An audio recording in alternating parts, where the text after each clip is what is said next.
Welcome to Thread of Terror. We bring you the creepiest stories from Reddit.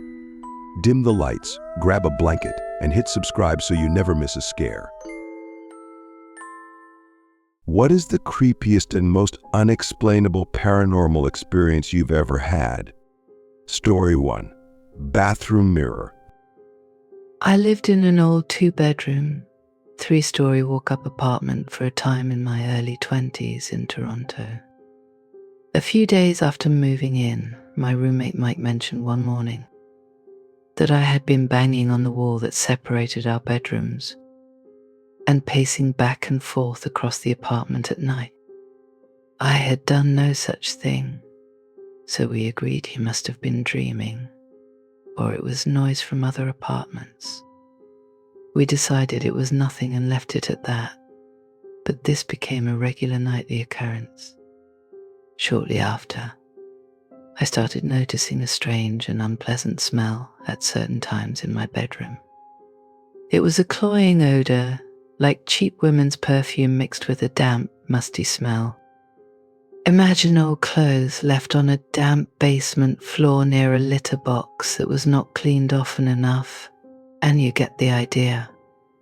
What made it even more unsettling was that I would always feel a sudden and horrible sense of foreboding a few moments before the smell appeared. Mike moved out after just 4 months, leaving me to cover the rent until I could find another roommate. Hoping to escape the strange occurrences, I decided to sleep in his former bedroom. The very first night, I had an incredibly vivid and detailed nightmare. In the dream, I stood in the dimly lit bathroom of the apartment, cutting my own face with a large shard of glass while staring into a broken mirror. The mirror was only broken in the dream. After that, the disturbances escalated. Loud bangs echoed through the apartment at night. The toilet in the bathroom flushed on its own, and several times the hot water in the bathtub turned on full blast in the middle of the night. One of the most unsettling events occurred shortly before I moved out. I was woken up at around 2 a.m. by my analog television, which had turned itself on at full volume. The movie Poltergeist was playing on City TV. While it was not unusual for that channel to air movies late at night, it was chilling that the only time my old television, where you had to turn a knob to change the channel or volume, turned on by itself. It was to broadcast a film like Poltergeist. Story 2. The Locked Room. I lived in a haunted apartment during my early 20s. It was a small 2-room unit in a modest building. One of the rooms was locked, and I did not have the key. That left me with just one small room that served as my kitchen, dining area, and bedroom, along with a screened-in port. From the beginning, the place had an unsettling feel, but it was affordable, so I stayed. 2 events still haunt me to this day. One night, my girlfriend stayed over. I woke to her shaking me awake, her face pale with fear. She whispered that she had seen the bathroom door, located right across from the locked room, slowly creak open. Standing in the dim light was a shadowy figure, its form indistinct but unmistakably human-like. It stared at her, unmoving, until she closed her eyes in terror. Another time I was abruptly woken in the middle of the night by the fire alarm blaring. Heart pounding, I scrambled to unplug it, only for the alarm to suddenly stop. Strangely, none of the other alarms in the building had gone off, and there was no sign of smoke or fire. The silence that followed felt oppressive, as though the apartment itself was holding its breath. Even the day-to-day noises were unsettling. I often heard rhythmic tapping coming from the downstairs apartment, like someone lightly tapping a spoon on a counter. It would go on for hours, sometimes in the dead of night. Then there was the knocking on the walls. It sounded deliberate, as though someone was searching for a hidden panel or stud. I also heard a low moaning or howling that seemed to emanate from nowhere. While I tried to rationalize these as noises from neighbors, they always seemed too precise, too out of place to be explained away. Oddly enough, the apartment across the hall saw 3 different tenants in the year I lived there. It was as if no one could stand staying there for long. Desperate for some peace of mind, I gave the ghost a name, Pete. I chose the name after seeing it on some mail addressed to a previous tenant. I began speaking to Pete as though he were a roommate, albeit one I was not particularly close to. This odd habit seemed to ease the oppressive atmosphere. I even left out a sheet of paper titled Pete's Notes and told him to write down any grievances. My girlfriend, however, could not handle the constant unease. After just a few months, she stopped visiting altogether. As a result, I began spending less and less time there myself. Still, I never shook the feeling that Pete, or whatever presence lingered there, was always watching. I am not sure if I believe in ghosts, but that apartment certainly tested my skepticism. While I still lean towards science, my time in that eerie little place pushed me closer to believing that there are mysteries in the universe that we have yet to uncover. Story 3. Ghost in the Backyard. This happened when I was 17. When I was living at my childhood home, I decided to sneak out late at night to meet some friends. I quietly went through the back door of the house, but as I turned to face the door, I suddenly felt as though someone was watching me. My heart sank. I thought I had been caught. I turned around, expecting to see a family member, but what I saw was something I cannot fully explain. Standing there was a completely monochrome figure. Her hair was an intense, impenetrable black, blacker than anything I had ever seen. Her face was like static, a pale white grey wash with no distinguishable features. She was wearing a dress that seemed to shift between shades of black and white. It was the silhouette of a young girl staring directly at me. Fear overtook me and I reached for the door as quickly as possible. When I pulled it shut, it slammed much harder than I intended. I bolted through the yard, running onto the street, and no matter how far I ran, I could not shake the feeling that someone or something was following me. That night, I stayed at my friend's house, too scared to go back home. Not long after, I was up late with my mom, watching a movie. My dad had passed away recently, so spending time together like this brought some comfort. When the movie ended, we said goodnight, turning off the television, the stereo receiver, and the DVD player, each with its own remote. We both went to bed, but shortly after, I was jarred awake by the sound of loud static. It was deafening, and the speakers were cranked up. The television was on, but there was no input signal. I rushed out of my room, and so did my mom. We met in the hallway, both startled and confused. The house was empty, yet we had both been awoken by the same inexplicable noise. Several years later, when I was about 23 and had graduated from college, I finally told my family about the monochrome figure I had seen that night. Before I could finish describing her, my sister interrupted me.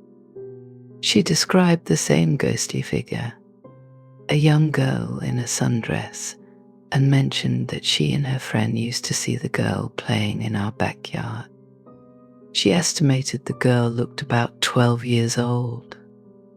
Not long after, we spoke with a neighbor who had been the original owner of the house. She told us about the family who had lived there after it was built. They were a young couple with a daughter who had tragically passed away from leukemia. Based on her description, the girl would have been around the same age as the figure we had all seen. Looking back, I do not think the girl was ever trying to scare us. Even my sister had the same impression, that she was not harmful. To this day, I believe what I saw was real, but I have never encountered anything like it again. One additional memory still gives me chills. Our dog would sometimes stand at the end of the hallway leading to my sister's room, his fur bristling, growling at nothing visible. At the time, it always unsettled me, but I never connected it to the ghost until much later. Story 4. A Midnight Visit. My grandfather was a bad man. He was an alcoholic, extremely violent, and had even tried to kill my grandmother in front of their children. One of his less horrible acts was abandoning my grandmother with their 6 kids, all under the age of 12. Some of his children tried to maintain minimal contact with him, but he lived 30 to 40 miles away from my grandmother and the 2 children who remained in the area. When he was in his 80s, he was hospitalized and passed away in the middle of the night. The next morning, my oldest aunt went to the morgue to identify the body and handle the paperwork. Before she left, she stopped by my grandmother's house to break the news. When my aunt entered, my grandmother looked at her and said, "Oh, it's a sad day. He died just past midnight, I imagine." My grandmother had begun showing signs of dementia or simply old age, so such odd comments were not out of the ordinary. My aunt assumed someone from the hospital had already called to tell her mother the news. She brushed it off and headed to the morgue. However, when she saw the death certificate, she was shocked to see the time of death listed as 12:10 a.m. On her way back, my aunt stopped again at my grandmother's house and asked her, "Who called you to tell you the news? And why did you say you thought he died just past midnight?" My grandmother replied casually, "He came to see me at 12:30 and we talked for a spell. He wanted to apologize for everything he did to me and to you kids. I think he made his peace and was able to move on, so I'm glad for that." Then she resumed humming and working on her jigsaw puzzle as if nothing had happened. Story 5. Growls in the Night. When I was in elementary school, I shared a queen-size bed with my older sister, and every night our family dog, a mutt that looked like a short-haired lassie, would sleep at the foot of our bed. It was a comforting routine, and we all felt safe. But one night, when I was about 6 years old, everything changed. I woke up in the dead of night, around midnight. The room was dark and silent, the kind of silence that felt thick, almost suffocating. As I lay there in the shadows, I noticed something standing at the foot of the bed. My heart skipped a beat. The figure was unlike anything I had ever seen. It was completely black, a shadow that seemed to absorb all light. It had no face, no eyes, no features, just a dark, formless silhouette. I couldn't move, couldn't scream. All I could do was stare at it, paralyzed with fear. I reached out to shake my sister awake, but she simply rolled over and went back to sleep. Panic started to grip me. The air felt cold and every instinct in my body screamed that something was terribly wrong. It wasn't until the dog, who had been peacefully sleeping at the foot of the bed, suddenly raised her head that I felt a flicker of hope. Maybe she would sense something too. The dog's growl broke the silence. It started as a low rumble, then escalated into a deep, menacing growl. Her hair stood on end as she stared intently at the dark figure. My sister, now disturbed by the sound, woke up. Her eyes darted around the room, and when she saw the figure at the foot of the bed, she screamed. The terror in her voice sent a shiver down my spine. In a frenzy, our parents rushed into the room, turning on the light. The room was instantly bathed in the warm glow of the lamp, but there was nothing there. No figure, no shadow, just the empty space at the foot of the bed where it had been moments before. To this day, my sister and I are convinced we saw something that night. A ghost, or perhaps something much darker. We know we aren't crazy. After all, the dog saw it too. Story 6. Voice of a little girl. I used to be in the military, and the training camp bunk we lived in was said to be haunted. Occasionally our things would go missing and reappear in strange places, like under our beds or inside bags that we had zipped up. It seemed like no big deal, just human error, right? But then came an instance that freaked everyone out. It was one night after lights out, and my friend was on his phone texting his girlfriend. Most of us were drifting off to sleep, lying on our beds, when suddenly he heard the shuffling of feet from the corridor. Thinking it was our sergeant, he quickly hid his phone under his pillow, rolled over, and pretended to sleep. What happened next still chills me to the bone. While pretending to sleep, he heard someone right behind him, on the other side of his bed, say, "Don't worry, you can continue to pretend sleep." I would have dismissed it as a figment of his imagination. Except about 5 other people around him heard it as well, including me. What was even creepier was that there was no one there, and the voice sounded like a little girl. For context, our training camp was on an island far away from the main administrative block. The island had been closed by the government for military training purposes for the past 15 years, so there were no civilians around, especially not kids. To make matters even creepier, when we returned from our weekend leave, there was a bundle of female hair on his bed. The hair was long, jet black, and neatly arranged. Under his pillow was a note that read, "Remember me." Now, keep in mind we were in the middle of a forest, on an island, and at that time, there were no female recruits or personnel on the island. Our bunks were locked up for the weekend, and the duty sergeant had no idea anything had happened. We never spoke about it after that night. Even now, just thinking about it sends chills down my spine. Story 7. Old Skin. Years ago, a friend of mine had a strange and terrifying dream that still creeps her out to this day. In the dream, she saw a decrepit old man, weak and frail, being relentlessly chased by a pack of wolves. The old man constantly referred to himself in the third person as Old Skin. "Old Skin's got to get away from the wolves," he muttered, his voice filled with desperation. As the wolves closed in on him, they tore into him, ripping him to pieces right in front of her eyes. Despite the agony, the old man continued narrating the horrific scene in a flat, emotionless tone.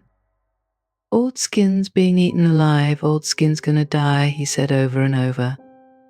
My friend woke up, her heart racing and a cold sweat on her brow.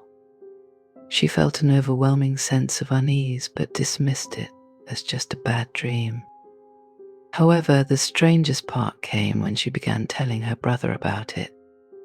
Before she could even finish the description, Her brother stopped her abruptly.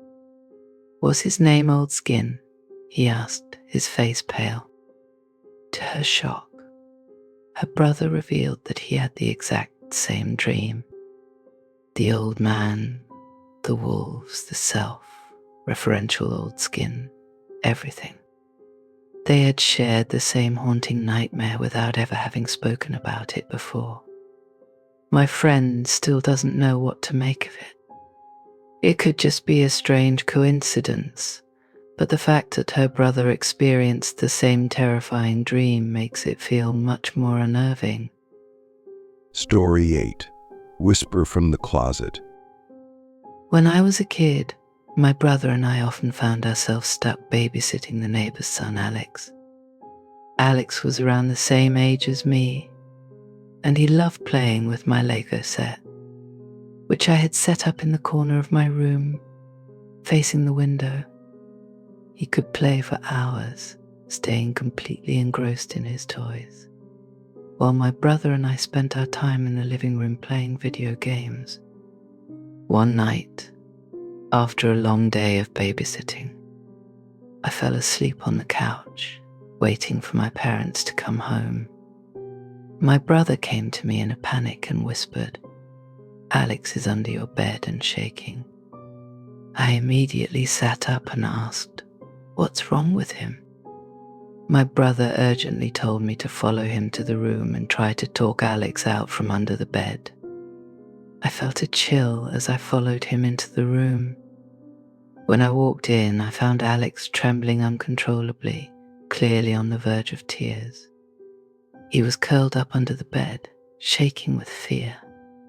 I kneeled down and gently asked, "Alex, what's wrong? Why are you under there?" He whimpered, barely able to speak. He pointed with a trembling finger toward my sliding closet door, which was slightly ajar. As I walked toward the bed to help him out, he suddenly bolted. He dashed out of the room and ran all the way to his house, waiting on his front steps until his parents came home. Later that evening, Alex explained the terrifying events in detail to both his parents and mine.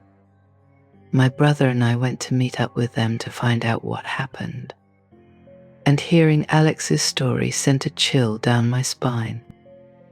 Alex told us that while he was playing with my Legos, he heard a faint, almost inaudible murmur coming from my closet.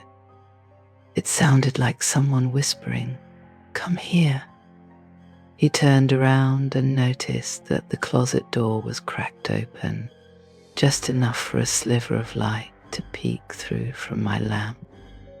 He stared at the crack, his heart racing, and that's when he saw something horrifying.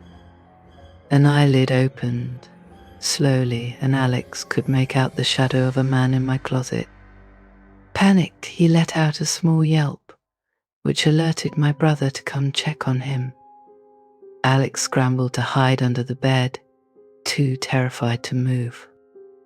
And that's when my brother found him, shaking and barely able to speak. My family rushed back into my house, eager to check the situation. What we found in my room left us horrified. The closet door, which had been tightly closed earlier, was now wide open.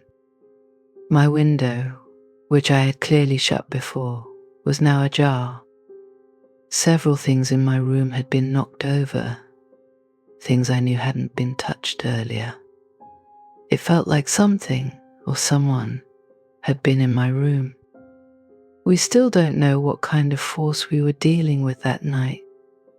My family and I were shaken, but we were thankful that nothing more severe happened.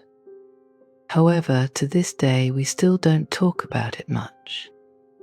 It was an experience that left us with a deep sense of unease. Thank God nothing worse came after that night. Story 9. Coffin in the Woods.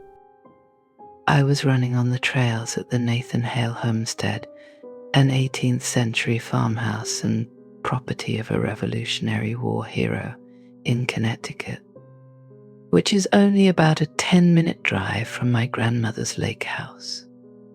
I could not find a map of the trails anywhere online, and there didn't seem to be any signage at the location, just a bunch of random mountain bike trails in the woods. I was only going to run 4 miles, so I estimated that I would run for about 30 minutes, using my watch to keep myself on track. So I ran around the trails for a while, and nothing seemed too out of the ordinary. It was about 9 on a Monday morning, and the only sounds were the distant hums of Route 31, birds chirping, and the occasional squirrel or deer that scampered off whenever I came near.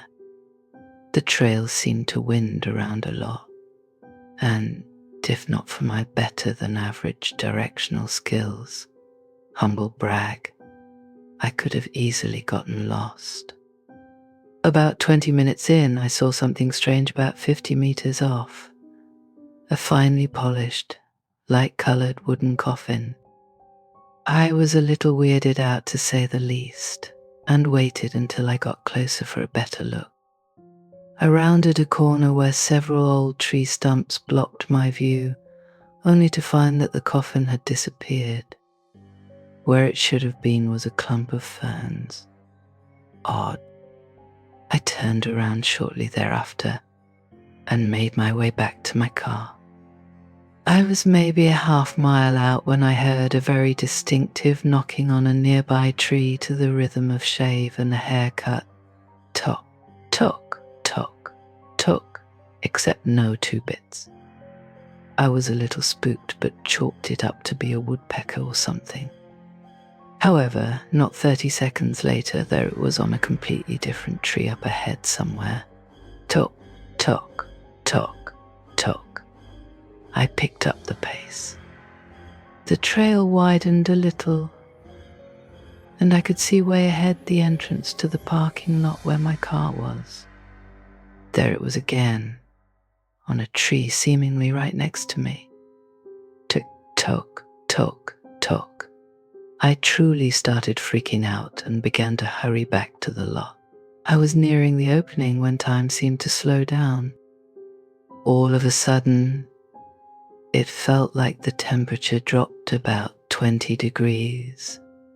The birds stopped singing, and my simple Timex watch started to malfunction, making all sorts of beeping noises and the numbers glitching on the screen.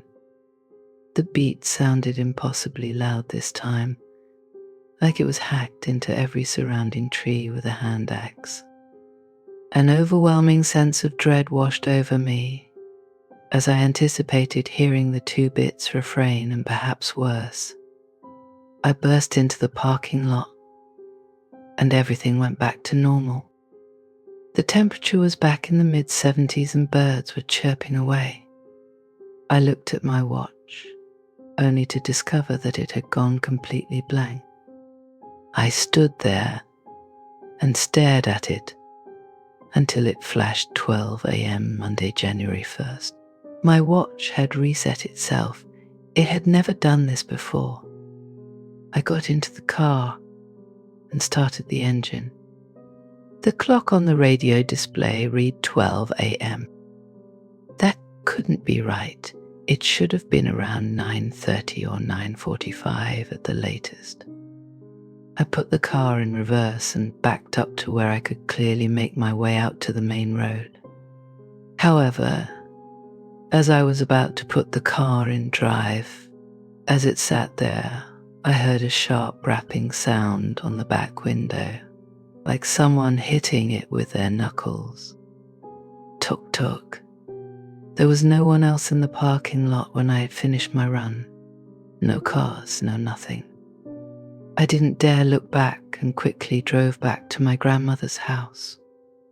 I have no idea what could have caused this series of events and still cannot explain it to this day. Story 10. Woman in the Silver Light. I've only ever told this story to close friends because people often dismiss it as an overactive imagination or think I am making it up. But this experience has stayed with me for years and I still cannot fully explain it. Back when I was around 7 years old, I had a walk-in closet that faced directly in front of my bed. One night, as I was going to sleep, I noticed a light coming from the closet. Naturally, I assumed I had left the light on since I often changed into my pajamas in the closet. It was a strange habit I had as a child. As I got up from the bed to turn the light off, the closet door slowly creaked open on its own. Fear gripped me instantly. Instead of investigating, I pulled the covers over myself and hid beneath my safety sheets. I lay there in silence, heart racing, and waited, and waited, and waited. Finally, I mustered the courage to peek out from beneath the sheets, and that was when I saw her. To this day, I have yet to find the words to truly describe what I felt in that moment. It was as if I were frozen in place, overcome with sheer terror that coursed through my entire body. Yet at the same time, I was overwhelmed by the most profound sense of love, peace, and hope. The emotional intensity was almost too much to bear, and I felt as though I might cry from the beauty of it all. Standing in the closet was a woman. She was dressed in a wedding gown, with a braided band around her head, and she glowed with an otherworldly silver aura that seemed to fill the room. Her eyes had an intensity that felt like they were piercing my very soul, yet they also carried a warmth and gentleness that made me feel strangely safe. Then she spoke. Her voice was unlike anything I have ever heard, beautiful and yet terrifying at the same time.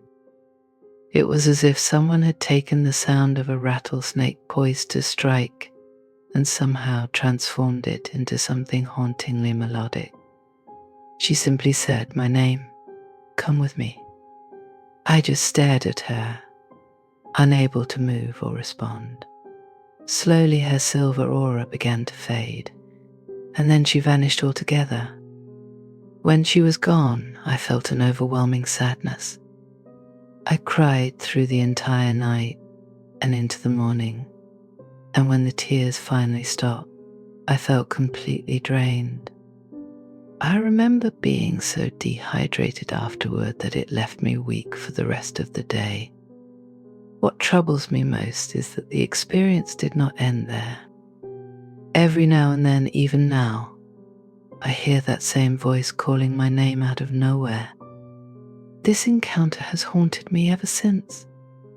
It saddens me deeply because the intensity of the moment, the overwhelming mix of fear and love, made everything else in life feel dull by comparison.